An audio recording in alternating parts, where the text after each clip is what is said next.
Падчас суботніка Александр Лукашенко разам з сабакай наведаў будынак Беларускага нацыянальнага гістарычнага музея. Что, Коля, ты будешь дерево держать или засыпать землей? Буду сажать. Будоўля гэтага музея заканчваецца хутка, і каля гэтага музея Лукашенко ўдзельнічаў у суботніку. Але галоўная падзея мінулага тыдня – гэта выбары ў Угоршчыне.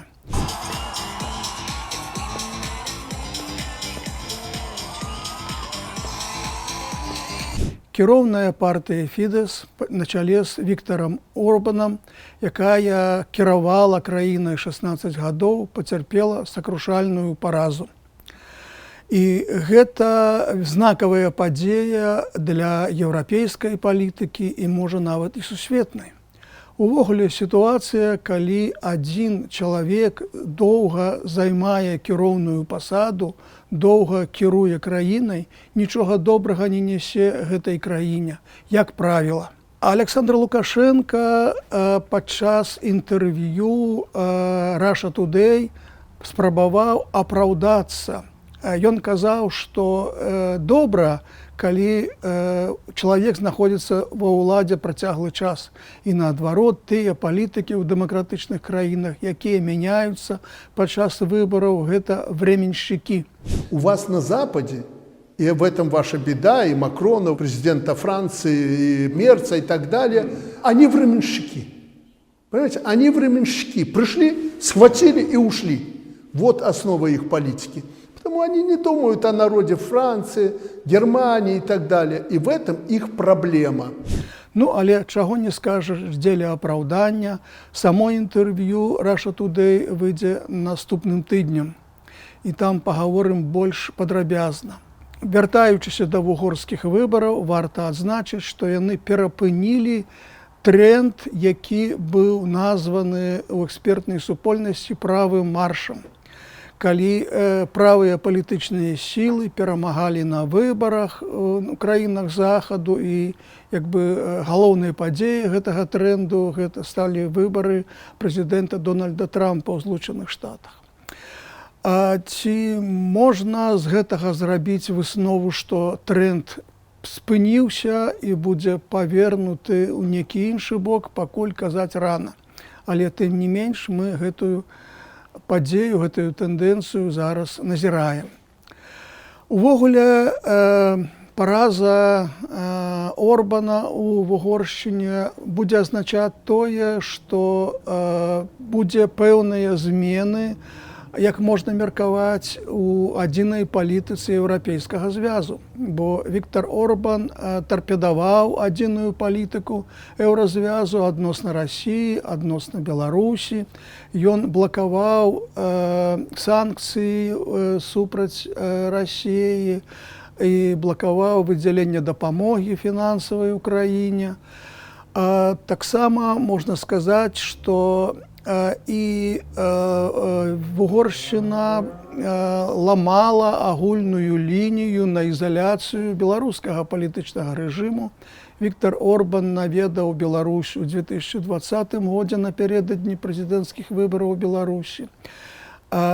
Угоршчына і Славакія адзіныя краіны Еўрапейскага звязу, якія маюць амбасадараў у Беларусі. Міністр замежных спраў Угоршчыны амаль кожны год пасля 2020 года наведваў Беларусь.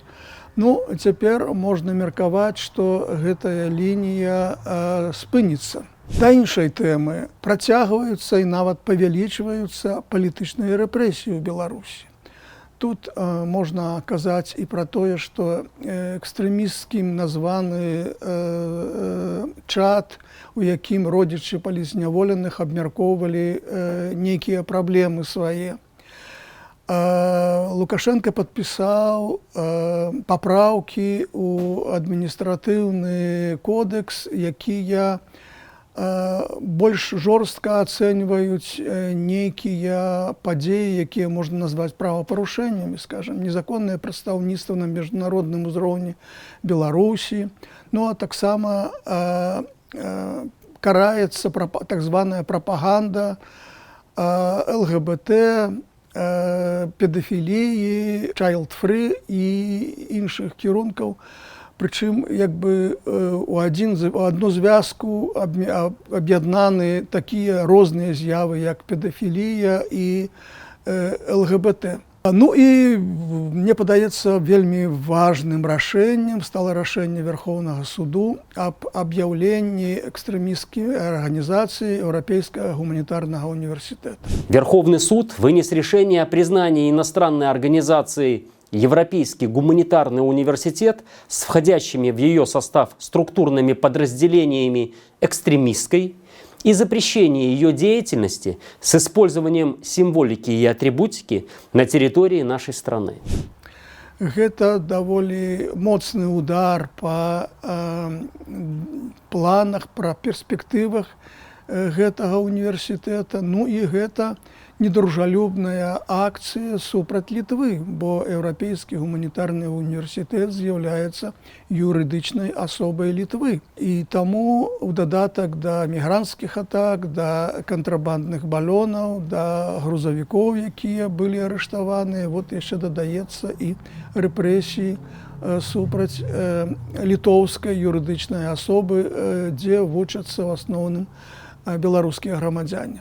А увогуле можна сказаць, што вось усе гэтыя рэпрэсіўныя тэндэнцыі паказваюць, што сапраўды адбываецца эвалюцыя аўтарытарнага рэжыма ў таталітарнай Беларусі. Бо пры аўтарытарным рэжыме, як в звычайнай паліцэйскай дзяржаве, грамадзян пераследуюць за некія канкрэтныя дзеянні, якія ідуць на шкоду ўлады. А вось у таталітарнай сістэме пераследуюцца цэлыя класы, слаі грамадства, некія грамадзянскія супольнасці. Скажам, у сталінскім СССР рэпрэсіравалі буржуазію, кулакоў.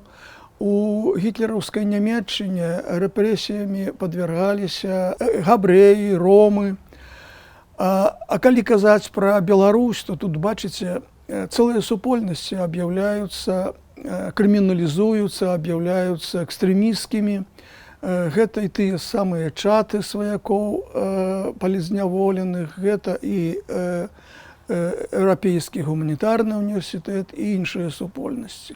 І гэта такая яскравая ацэнка, яскравы нюанс, які паказвае пра эвалюцыю палітычнага рэжыма Беларусі. Што да суботніка, то гэта, ведаеце, такая савецкая архаіка, з савецкіх часоў гэта традыцыя ідзе.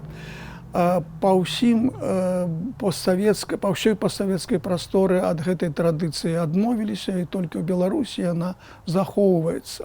Увогуле, паводле ўсіх міжнародных канвенцый аб працы, гэта лічыцца прымусовай працай, яна забаронена, і Беларусь падпісвала ўсе гэтыя канвенцыі.